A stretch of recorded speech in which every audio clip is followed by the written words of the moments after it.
Assalamualaikum and hi, my name is Tuan Nabiha binti Tuan Mansur with student ID 2019253866 and my supervisor is Puan Fazni Susila Abdulwani. Welcome to my presentation, my panel and all my viewers. So today I'm going to present on my viva of the synthesis of a naphtha-quinone derivative as intermediate for formation of erythrin derivative. This is the outline that I will present after this. So let's start with the first part, which is introduction. For your information, pyronaphthquinone family has a lot of benefits and biologically active natural product. One of their family is erythrin that isolate from fungi and bacteria. Hence, the structure of pyronaphthquinone is consisting of a fused pyrene ring to a naphthaquinone. Pyronaphthquinone and its derivative also exhibit antibacterial, antifungal and anti-cancer properties, and also pharmaceutical potential such as antibiotic, anti-tumor and antiseptical phototoxic. The significance of this study is pyronaphthquinone and its derivatives exhibit many biological properties such as antimicrobial, future drugs and cosmetic development. Next, pyronaphthquinone also provide information for cost and time effective for drug development. And the last one is naphthaquinone derivatives also have discovery potential alternative drug in medical field. Not only that, naphthaquinone derivatives also develop in pharmaceutical and cosmetic. According to problem statement, there are three problem statements that inspire me to do this project. First one, a small amount of naturally isolated pyronaphthquinone and naphthaquinone derivative. Second one is economical and efficient synthetic methods for designing pyronaphthquinone and naphthaquinone derivative need to be improved. And the third one is synthetic method require large amount of consumable item such as solvent for reaction. And the next is objective study. The first one is I want to synthesize Fenil substituted pyronaphthquinone derivative. Second one is I want to identify the compound by using spectroscopy technique. And the last one is I want to improve the method of synthesizing of the compound. And then we go to the second part of the presentation, which is literature review. The first one is synthesis of erythrin using biomimetic synthesis. In this synthesis, they have a target analyte that will undergo series of reactions. First of all, the material that I use is erythrin and will produce linear heptacide.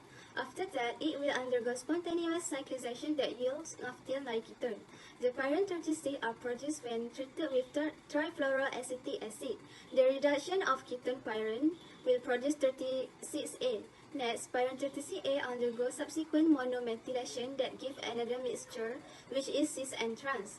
Then, the mixture was oxidized with Ramin salt to give erythrin. And lastly, erythrin will undergo isomerization to yield isoerythrin, where phosphoric acid as the catalyst.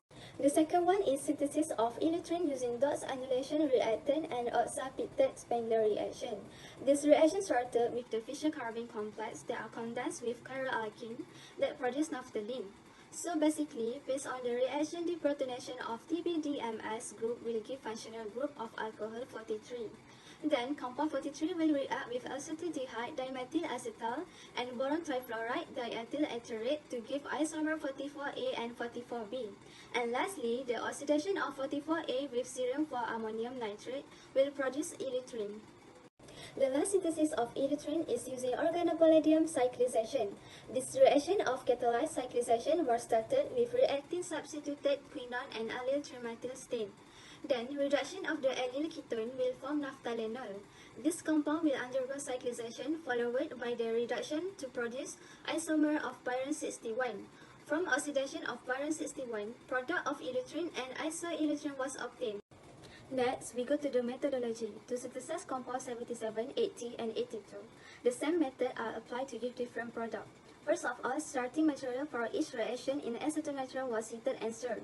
By adding the silver nitrate in the mixture while heating and stirring, the potassium peroxidal sulfate were added dropwise over 2 hours. By left the mixture stirring for 1 hour, then the product of the mixture was extracted with dichloromethane and water. After the workout process, crude is purified to give compound 77, 80, and 82. Now, moving on to the result and discussion. Based on IR spectrum of compound 77, IR absorption of carbonyl is at 1655.57, while CC stretching aromatic is at 1457.64. Net CH stretching alkene bond were observed at 2950.57 to 2856.0. And lastly, CH band of aromatic also observed at 716.37. Next, for the interpretation NMR proton based on the spectrum multiplied at chemical shift 7.65 to 8.07 represent 4 aromatic proton. The proton from methyl group on the vinyl exhibit at 2.17. For the CH2 next to quinone exhibit as triplet at chemical shift 2.58 to 2.62. A multiply at 1.23 to 1.48 represents CH2 proton in the non-chain. And lastly, a triplet at chemical shift 0.86 to 0.89 stand for CH3. Based on the table, this is interpretation carbon-13 for compound 77. The bond that presents is CH3 alkyl group which lies at chemical shift 13.17, while the CH aromatic is at chemical shift 143.14 to 185.49.